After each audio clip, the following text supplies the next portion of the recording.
This is News 12, New Jersey. I'm Janine Strafossi along with Del Cruz. We're glad to have you with us tonight. Did a powerful New Jersey lawmaker harass and intimidate a former employee? The woman and her attorney say yes, and they say they have the voicemails to prove it. Walt Kane is here with a story you'll see only here on News 12 New Jersey. Sounds like a big one, Walt. Yeah, Della, last night there was a complaint to the Legislative Ethics Committee leveled against State Senator and North Bergen Mayor Nick Sacco, in which the former employee makes those allegations. The alleged incident happened more than 8 years ago, but the woman is only now coming forward. And one warning in advance, some of the language in this story may not be appropriate for children. Up all over your life. This is the biggest up you've ever made in your life. Is the man on this voicemail Nicholas Sacco, State Senator and Mayor of North Bergen? This woman says yes, and 8 years later, she says the messages are still upsetting. How did you feel listening to those messages? I was in fear, scared. Lydia Coleman was working for Sacco as a North Bergen recreation supervisor at the time. She says she was at a bar here on Bergen Line Avenue when Sacco asked her to drive him home. Coleman says she was uncomfortable, so she said no. That night, she says the mayor left her a series of angry messages. I think you better really call me back. You embarrassed me in front of a judge who's my oldest, closest friend. You're a retard. You better realize what you just did. As the night went on, Coleman says she got more messages, and they were increasingly hostile. You don't seem to understand that everything is in my hands right now. Everything is in my hands. You don't know what I'm capable of doing.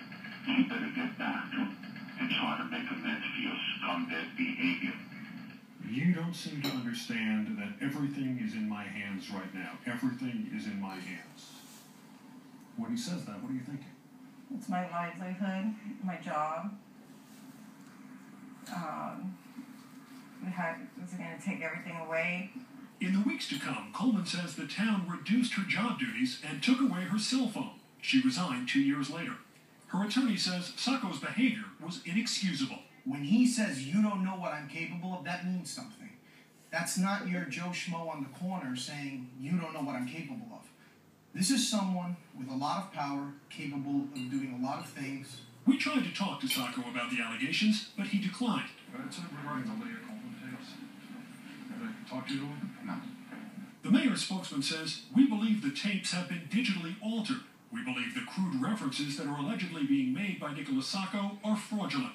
The spokesman adds, "The fact of the matter is, Ms. Coleman isn't a credible person. This is not a person who should be believed." Coleman has had some legal issues. Last year, she was arrested on charges of assaulting her boyfriend's estranged wife. The charges were dropped. She also admits she was accused of insurance fraud, but says that charge was expunged. But Coleman's complaint says Sacco also has a history of harassing employees. Last year, this woman, April Tricoli-Bussett, accused Sacco of sexual harassment and ultimately received a $90,000 settlement. Bussett is now one of Sacco's political opponents, and as Sacco's supporters point out, she's also a friend of Lydia Coleman. It's been 8 years. Why wait this long before you came forward? I've held it in a long time.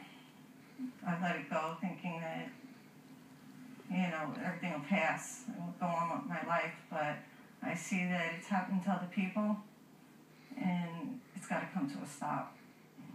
Let's be clear, though. While the ethics complaint accuses Sacco of having a history of harassing employees, we are only aware of 2 that have ever come forward. April Tricoli-Bussett, whose lawsuit was settled, and now Lydia Coleman. Sacco's spokesman says in more than 25 years of public service, that amounts to what he calls an unblemished record. Do you have a story I need to investigate? Call at 732-738-KANE. Email kaneinyourcorner@news12.com or find me on Facebook at Kane in Your Corner. Well, what can the Ethics Committee do next? Well, they have the power to fine lawmakers up to $10,000 for ethical violations, but this one is going to be a seriously uphill climb. First, a lot of this conduct has to do with, alleged conduct, has to do with him as mayor, not as state senator, and above and beyond that, it was a long time ago. Keep us posted. Thank you, Walt Kane reported. Right now.